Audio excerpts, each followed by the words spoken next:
مولا علی کرم اللہ وجہہ الکریم نے فرمایا کسی انسان کو اس کی حقیقت دیکھنا ہو تو غصے کے عالم میں اسے دیکھو، وہ اپنے آپے سے باہر ہوتا ہے یا اپنے مزاج کے خلاف کس طرح بات کو سن کر کے تحمل رکھتا ہے۔ سب سے بڑا پہلوان وہ ہے جس نے اپنے غصے کو کنٹرول کیا اور اپنی زبان پر قابو پا لیا، ورنہ یہ وہ لمحہ ہے جب انسان پھٹ پڑتا ہے، جو دل کے اندر ہے سب کہہ جاتا ہے۔ السلام علیکم پیارے دوستو، بزرگوں، ہماری ماں بہنوں، امید کرتا ہوں انشاءاللہ آپ سب خیریت سے ہوں گے۔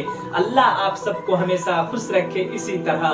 میں آپ کا بھائی محمد عفران آج مفتی سلمان اجری صاحب کا ایک اہم ویڈیو لے کر حاضر آیا ہوں۔ اس ویڈیو کا دکھانے کا بس ایک ہی مقصد ہے، ہمارے پیارے نبی صلی اللہ علیہ وسلم نے فرمایا اپنے بچوں کو سب سے پہلے یہ 3 باتیں ضرور سکھاؤ۔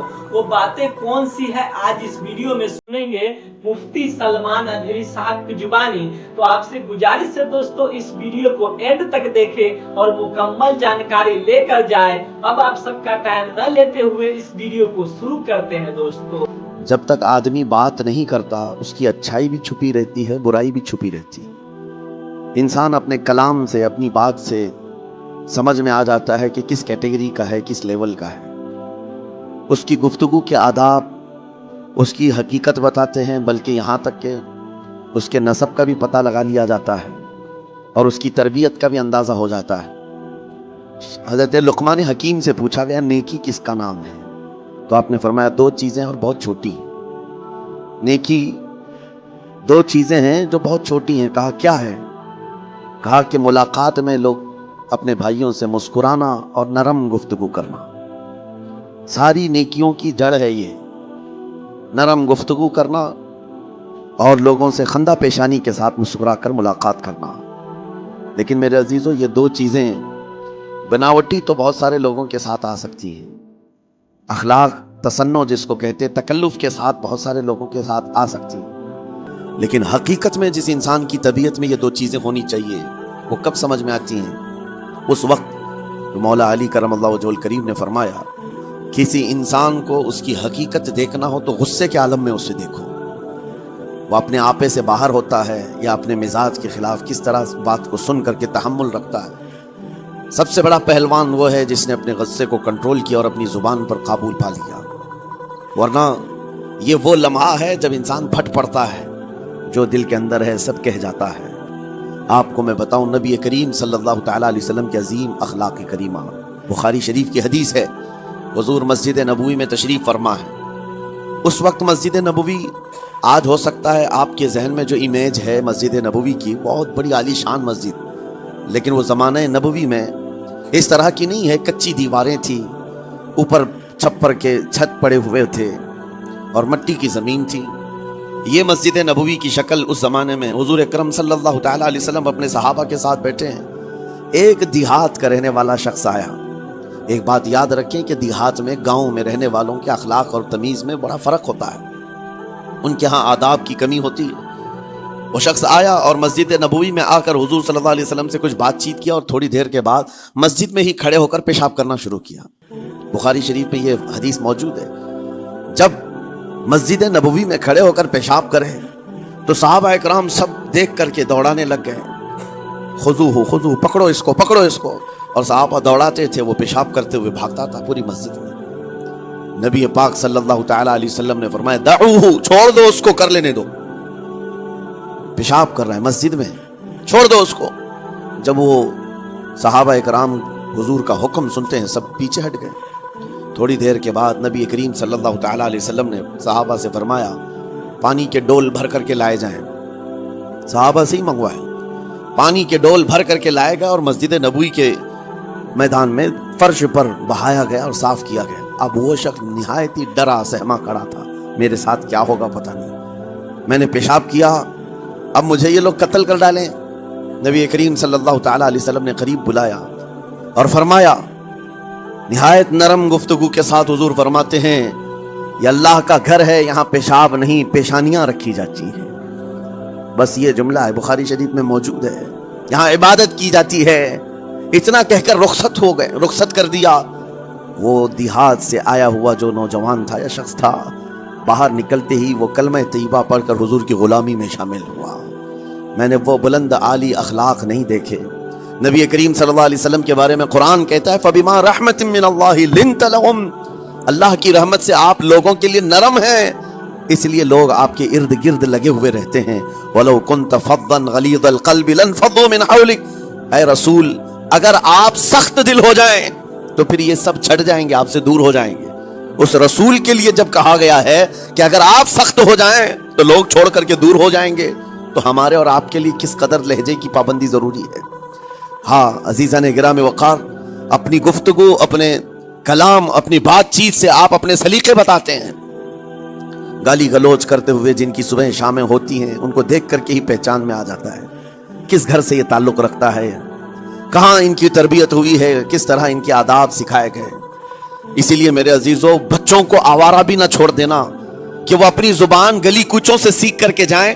کل کو ہوگا یہ کہ اس کی زبان کی وجہ سے لوگ تمہیں تان و تشنی کریں گے، اس کا باپ ایسا ہوگا اس لیے بچہ ایسا ہے، اس کی ماں اس طرح ہوگی اس لیے اس کی گفتگو ایسی ہے، کیونکہ موسٹلی زیادہ طور پر بچے اپنے ماں باپ کے اخلاق کو نقل کرتے ہیں، ٹرانسفر ہوتی چلی جاتی ہیں۔ ایک بار حضور اکرم صلی اللہ تعالی علیہ وسلم مسجد نبوی سے باہر نکل کر جا رہے ہیں۔ توجہ میرے عزیزو، اخلاق کہاں دکھانے چاہیے اور ہماری بات چیت کے انداز ہمیں کہاں ہونا چاہیے میں آپ کو بتاؤں۔ حضور تشریف لے کر جا رہے ہیں، صحابہ اکرام کھڑے تھے حضور کے اطراف۔ مدینہ طیبہ کی ایک بوڑھی خاتون جس کا ذہنی توازن کھویا ہوا ہے، یعنی وہ دماغی طور پر ڈسیبل ہے، اور وہ آئی جا رہی تھی۔ لوگ جب بھی اس کو دیکھتے راستہ کاٹ لیتے، وہ جس کو بھی پکڑتی تھی سنانا شروع کرتی تھی، جو منہ میں آئے بکنے لگ جائے، اور لوگوں کو تنگی محسوس ہونے لگتی۔ صحابہ نے دیکھا کہ یہ عورت آ رہی ہے، حضور کی طرف آ رہی ہے، سب نے حضور صلی اللہ علیہ وسلم کو گھیر لیا، اس کا راستہ روکنے کے لیے اب آئے گی، اور نبی کریم صلی اللہ علیہ وسلم کے پاس اگر زبان درازی کرنے لگ جائے، پاگل عورت ہے، اور بک بک کرنے لگ جائے، حضور پاک صلی اللہ علیہ وسلم کے ادب میں کہیں کمی نہ آ جائے۔ صحابہ کا یہ ہمیشہ اہتمام رہتا۔ حضور اکرم صلی اللہ علیہ وسلم نے دیکھا تو صحابہ سے کہا ہٹ جاؤ، اس کو آنے دو، ہٹ جاؤ، اس کا راستہ چھوڑ دو۔ صحابہ نے کہا یا رسول اللہ صلی اللہ علیہ وسلم، اس کا ذہنی توازن ٹھیک نہیں ہے، دماغی طور پر وہ عورت ٹھیک نہیں ہے، وہ آئے گی اور لمبی باتیں کرتی ہے، لا یعنی باتیں کرتی ہے، کہیں آپ کی شان پاک میں کوئی گستاخی نہ ہو جائے۔ صحابہ روک رہے تھے، حضور پاک صلی اللہ علیہ وسلم نے سختی سے فرمایا، ارشاد فرمایا ہٹ جاؤ، اس کا راستہ چھوڑ دو، مجھے پتا ہے پورے مدینے میں اس کی کوئی نہیں سنتا، میں بھی نہ سنوں تو کس کو سنائے گی، اگر میں بھی نہ سنوں تو وہ کس کو سنائے گی۔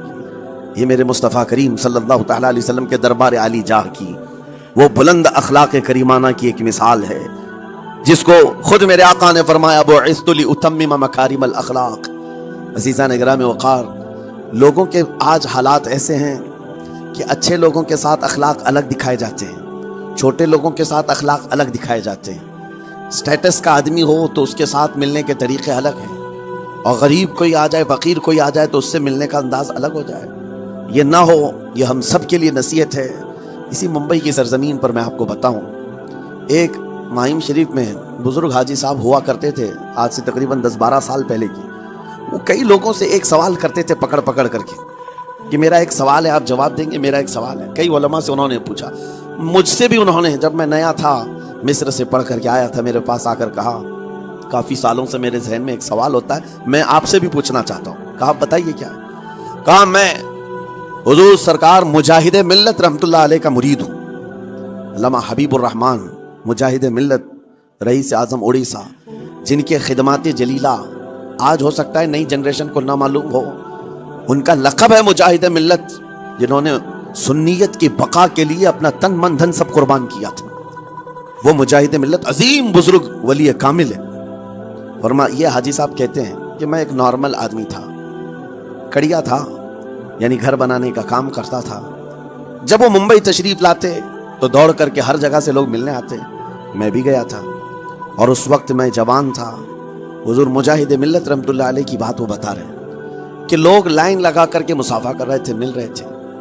جب مل رہے تھے تو پھر میرا نمبر آیا، میں ملنے کے لیے گیا۔ بزرگوں کے سب ہاتھ چومتے ہیں، یہ ہمارے سنیوں کے طریقے ہیں، ادب۔ علماء ذوی الاحترام کے ہاتھوں کا بوسہ لینا یہ مستحسن ہے، یہ ہمارے آداب میں سے، معمولات اہل سنت میں سے۔ تو جب سب لوگ ان کے دست بوسی کر رہے تھے، ہاتھ چوم رہے تھے، میں بھی قریب گیا، اور جب میرا نمبر آیا میں ہاتھ چومنے کے لیے گیا تو انہوں نے میرا ہاتھ لے کر خود ہی چوم لیا۔ وہ بزرگ عالی جاہ ولی کامل جن کو دنیا مجاہد ملت کہتی ہے، میرا ہاتھ انہوں نے چوم لیا، اور میرے اندر ایسی پشیمانی تھی کہ میں کیا کروں سمجھ میں نہیں آیا۔ میں ایک معمولی سا کڑیا، اور کہاں ان کا مقام کہاں میرا۔ تو اس کے بعد وہ اس بے چینی میں رہتے تھے کہ ایسا کیوں کیا، ایسا کیوں کیا، کیونکہ پوچھنے کا موقع ہی نہیں ملا۔ ایک بزرگ تھے، انہی کے خلیفہ تھے، حضور مجاہد ملت کے، انہوں نے اس کا جواب دیا۔ میرے عزیزوں کیا بہترین جواب تھا۔ حضرت مجاہد ملت رحمۃ اللہ تعالی علیہ یہ چاہتے تھے کہ ہزاروں لوگ ہماری تعظیم کرتے ہیں تو کہیں ہمارے دماغ میں بادشاہت کا خیال نہ آئے، ہم غریب اور فقیر کا ہاتھ چوم کر اپنے نفس کی مخالفت بھی کرتے ہیں۔ اخلاق کریمانہ دکھانے کے لیے سٹیٹس والوں کے ساتھ ہی نہیں، غربا فقراء کے ساتھ بھی وہ اخلاق ہو۔ نبی کریم صلی اللہ تعالی علیہ وسلم کے وہ آداب آج اگر آپ اپنا لیں، بہت ساری کڑوی چیزیں ویسی ختم ہو جائیں۔ آج ممبئی کی سرزمین پر سب سے بڑا یہ چیلنج ہے بات کرنے میں، نوجوانوں کے تو آج پارے چڑھے ہوئے ہوتے ہیں، ان سے کوئی بھی بات کر لے، جس تیور میں یہ بات کرتے ہیں ایسا لگتا ہے کہ ابھی لڑائی ہو جائے گی، ابھی جھگڑا ہو جائے گا۔ اس کی عادت سی بن گئی ہے۔ آپ کو پتا ہے فرمایا گیا، عربی کا قول ہے جراحت السنان لها التیام ولا یلتام ما جرح اللسان۔ تلوار سے، چاقو سے دیا ہوا زخم سوکھ سکتا ہے، زبان سے دیا ہوا زخم کبھی نہیں سوکھتا۔ زبان سے دیا ہوا زخم نہیں سوکھتا۔ بولنے سے پہلے 1000 بار اس بات کو خیال ہونا چاہیے کہ میں جس کو بول رہا ہوں کہیں اس کا دل چھلنی تو نہیں ہو جائے۔ میری زبان یہ ہوتی 50 گرام کی چھوٹی زبان ہے، لیکن بڑے بڑے لوگوں کے کلیجے چیر کر رکھتی ہے، بڑے بڑے لوگوں کے دلوں میں سوراخ کر کے رکھتی ہے، زخمی کر کے رکھتی ہے اس کا استعمال۔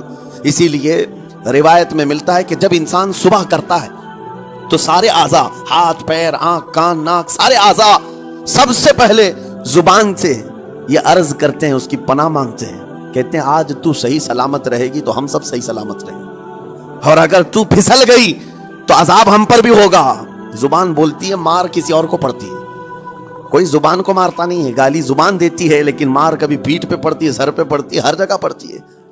تو یہ زبان نبی کریم صلی اللہ تعالی علیہ وسلم نے ارشاد فرمایا، من یضمن لی ما بین لحیتیہ وما بین، حضور پاک صلی اللہ تعالی علیہ وسلم فرماتے ہیں جس نے 2 چیزوں کی ضمانت مجھے دے دی، حفاظت کی، میں اسے اضمن لہ الجنہ، میں اس کو جنت میں لے جانے کی ضمانت دیتا ہوں۔ 2 چیزیں کیا ہیں؟ حضور فرماتے ہیں، ایک 2 جبڑوں کے بیچ میں جو موجود زبان ہے اس کی حفاظت کر لے، اور 2 رانوں کے بیچ میں جو شرمگاہ ہے اس کی حفاظت کر لے۔ یہ 2 چیزیں جس نے بچا لیا میں اس کو جنت میں لے جانے کی ذمہ داری دیتا ہوں، ضمانت دیتا ہوں۔ اس کا کتنا بڑا کردار ہے، یہ زبان کا کتنا بڑا کردار ہے۔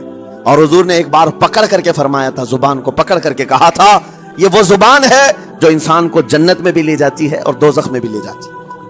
کلمہ کس سے پڑھتے ہیں آپ؟ لا الہ الا اللہ، زبان ہی سے تو پڑھتے ہیں، اسی کلمے نے آپ کو جنت تک پہنچایا۔ اور کافر جو کفر کرتا ہے وہ بھی زبان سے ہی کرتا ہے، اور زبان اسے ہمیشہ کی دوزخ میں لے جاتی ہے۔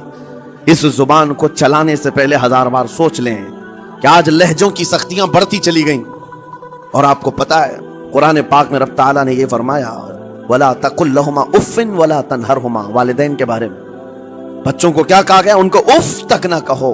لیکن زبان جب کھلتی ہے نا، ماں باپ کے خلاف نوجوانوں کو ہم نے دیکھا ہے گالی گلوچ کرتے ہوئے اور اتنی بری باتیں کہتے ہوئے، معاذ اللہ۔ عزیزان گرامی وقار، حضور نے تو یہ فرمایا، جس نے پلٹ کر کے اپنے ماں اور باپ کو سخت لہجے میں بات کیا یا ان کی نافرمانی کی، حضور فرماتے ہیں میرا دل چاہتا ہے کہ اس کے گھر کو آگ لگا دوں، آگ لگا دوں۔ اس لیے اس بات کو ہمیشہ یاد رکھیں، تمہارے لہجے کی سختیاں کسی کو زخمی کر دیں تو آخرت خراب ہو جائے گی، آخرت خراب ہو جائے گی۔ حضرت علقمہ رضی اللہ تعالیٰ عنہ حضور کے صحابی ہیں، حضور صلی اللہ علیہ وسلم کے صحابی ہیں، آخری وقت آ گیا تھا لیکن زبان نہیں کھلتی تھی۔ ان حضور پاک صلی اللہ علیہ وسلم کے پاس سفارش لائی گئی کہ آپ کے وہ ساتھی ہیں انتقال کر رہے ہیں لیکن زبان پر کلمہ بھی نہیں آتا۔ حضور تشریف لائے، دیکھا، پوچھا گھر میں ان کے کون کون ہے، کہا بیوی ہے اور ماں۔ ماں کو بلایا اور کہا علقمہ کے بارے میں کیا کہتی ہو، کیسا تھا؟ کہا بہت اچھا، پرہیزگار، عبادت گزار، ساری نیکوکاریاں اس کے اندر ہیں۔ تو پھر حضور نے پوچھا اچھا یہ بہت نیک تھا، تم بھی اس سے راضی ہو کہ نہیں ہو؟ ماں نے کہا میں نہیں راضی ہوں، میں راضی نہیں ہوں۔ کہا کیوں، وجہ کیا ہے؟ کہا یا رسول اللہ میرا اکلوتا بیٹا، میرا تنہا بیٹا تھا، بڑی محبتوں کے ساتھ اس کو پالا تھا، اور جب میں نے اس کی شادی کی اپنی بیوی کو لایا، اور جب بیوی گھر پر آ گئی تو میری بات کو ہلکے میں لیتا، اپنی بیوی کی بات کو فوقیت دیتا، ترجیح دیتا، اور اس وقت غالباً یہ باتیں تھی کہ زبان سے کوئی کلمہ ان کے نکلا ہوگا جو بیوی کی حمایت میں تھی، ماں کو تکلیف پہنچ گئی، کہا میرا دل گوارا نہیں کرتا، میں اس سے راضی نہیں، باقی وہ بہت نیک بندہ ہے، بہت اچھا ہے۔ حضور نے فرمایا دیکھو زندگی کے آخری پڑاؤ پر آ چکا ہے، روح نکلنے کو ہے، معاف کر دو۔ وہ بھی صحابیہ تھی، انہوں نے کہا آقا آپ کا حکم ہے یا مشورہ ہے؟ اگر حکم ہے تو پھر ماننا ہے۔ حضور نے فرمایا نہیں حکم نہیں مشورہ ہے۔ کہا مشورہ ہے تو پھر دل نہیں چاہتا، دل نہیں چاہتا۔ حضور نے فرمایا صحابہ سے کہ لکڑیاں جمع کرو، آگ لگاؤ اور انہیں اٹھاؤ آگ میں ڈال دو۔ آگ دہکائی گئی تو ماں کی ظاہر سی بات ہے ممتا بے چین ہو گئی، کہا ان کو میرے سامنے آگ میں ڈالیں گے؟ کہا ہاں اس سے بہتر ہے کہ وہاں جلے گا، یہاں جلے۔ وہ ماں کہتی آقا آپ گواہ ہو جائیں میں اپنے بیٹے کو معاف کرتی ہوں۔ ادھر معاف کیا، ان کی زبان پر کلمہ طیبہ جاری ہوا۔ میرے عزیزو یہ بتانا مقصود اس لیے ہے کہ زبان سے دیے ہوئے زخم خواہ والدین کو ہو، یہ معمولی نہیں ہوتے، ہو سکتا ہے آخری وقت تمہاری زبان بند ہو جائے اور کلمہ طیبہ بھی نہ جاری ہو، زبان کھلنے بھی نہ لگے، یہ حالات آ جائیں گے۔ اس لیے اپنی زبان کا کنٹرول برقرار رکھو، کس سے کیا کہنا ہے۔ ابھی میں اس کا دوسرا پارٹ بھی بتاتا ہوں زبان کے استعمال کا۔ یہ نرمی لہجے کے اندر ہونا بہت ضروری ہے، لیکن کچھ جگہوں پر سختی کی اجازت ہے، لیکن وہ مقامات الگ ہیں۔ نرم لہجہ حضور پاک صلی اللہ تعالی علیہ وسلم کے فرامین میں سے ہے۔ ایک بات بڑی بغداد مقدسہ میں نے ایک ولی پاک کی زیارت کی، ان کے آستانے پر بھی میں ابھی بیان کیا تھا۔ حضرت بہلول دانا مجذوب بزرگ تھے اور بغداد کی گلیوں میں کہیں پر بھی بیٹھ جاتے تھے، اور جو جانکار تھے وہ سمجھتے تھے اللہ والا بندہ ہے۔ مجذوب کس کو کہتے ہیں؟ جس کی یاد الہی میں عقل فنا ہو گئی، ختم ہو گئی، اللہ کے ذکر میں اور اللہ کی یاد میں اپنے آپ کو فنا کر دیا ہے، اس کے اوپر شریعت کا قلم نہیں۔ ظاہر سی بات ہے شریعت کے سارے احکام اس پر ہیں جس کی عقل سلامت ہے، عاقل ہو بالغ ہو تو نماز فرض ہے نا، عقل ہی نہیں ہے تو وہ مجذوب ان اولیاء کو کہتے ہیں۔ لیکن ان کے بارے میں حدیث میں ہے، اللہ کے نبی نے فرمایا وہ ایسے بندے ہیں کہ اگر اللہ کو قسم دے دیں کسی بات کی، اللہ ان کی قسم پوری کرتا ہے۔ وہ بہلول دانا بیٹھے ہوئے تھے، بغداد کا ایک مشہور تاجر تھا، لیکن خستہ حال تھا، بہت نقصان اٹھا چکا تھا، خسارے میں چل رہا تھا، بزنس پورا لاس میں، اور وہ پریشان حال بہلول دانا کے پاس آیا، گڑ گڑایا، کہا کہ حضور مجھے بچا لیں، رحم کر لیں، میں تاجر ہوں، لٹ گیا ہوں، لاس میں ہوں، کچھ آپ فرما دیں، میں کیسے اس بھور سے نکلوں؟ بہلول دانا نے دیکھا، کہا ٹھیک ہے کچھ پیسے بچے؟ کہا ہاں ہے، وہ بس اتنا سرمایہ ہے کہ مال لیتا ہوں پھر بیچ دیتا ہوں، نفع نہیں ہوتا۔ بہلول دانا نے کہا ایک کام کر، کالا کپڑا جتنا ملتا ہے سب خرید لے، پورے شہر سے کالا کپڑا جہاں جہاں مل جائے سب لے کر سٹاک کر لے۔ کہا جی حضور آپ نے جیسا فرمایا۔ گیا، جتنا سرمایہ تھا سب لگا دیا، کالا کپڑا خرید کر ایک جگہ سٹاک کر دیا۔ اللہ والے کا حکم تھا، لیکن ہوا یہ کہ بغداد کا معمول تھا، 8 دن گزرے نہیں تھے کہ وہاں وقت کے حاکم کا انتقال ہوا، اور جب حاکم کا انتقال ہوتا تو شہر کے جتنے بڑے لوگ ہوتے، رئیس لوگ، وہ اس کے سوگ میں، اس کے غم میں کالا کپڑا پہنتے تھے، اور کالا کپڑا سوائے اس تاجر کے کسی کے پاس نہیں تھا، اور سارے بڑے لوگ پیسوں سے اس کے پاس کالا کپڑا خریدنے آئے، یہ منہ بولے قیمت پر، جیسے تیسے جتنی قیمت پر بولے سب خرید کر لے جاتے، اور پل بھر میں ایک دن کے اندر وہ بہت بڑا کروڑ پتی بن گئے، بہت مال آ گیا۔ یہ بات یاد رکھیں، اللہ مال دیتا ہے، اس کے بعد پھر آزمائش بھی ہوتی، مال اتنا آ گیا، اب لے کر کے مستیاں تھیں، چند دن گزرے، ظاہر سی بات ہے مال کو بڑھانے کی تمنا ہر ایک کی ہوتی ہے، کوئی یہاں پر اینڈ کرنے والا نہیں ہے دنیا میں، چاہے اس کا بزنس اربوں پر بھی پہنچ جائے، اسے آگے پہنچنا ہے۔ چند دن گزرے تھے، 8-10 دن، پھر آیا حضرت بہلول دانا کو ڈھونڈتے ہوئے، ایک جگہ میدان میں یہ مجذوب بزرگ بیٹھے مل گئے، آیا اور کہا او دیوانے بتا اب کیا خریدوں، پیسہ بہت ہے ابھی میرے پاس، بتا دیوانے اب کیا خریدوں؟ انہوں نے دیکھا، کہا کہ لہجہ تو بدلا ہوا ہے، پیسہ بہت زیادہ تھا، کہا کہ ٹھیک ہے کوئی بات نہیں، اللہ والوں کو ان سب چیزوں سے کوئی لینا دینا نہیں۔ آپ نے کہا مال جتنا ہے تیرے پاس سب لے کر کے خربوز خرید لے، تربوز خرید لے، جس کو کلنگڑ کہتے،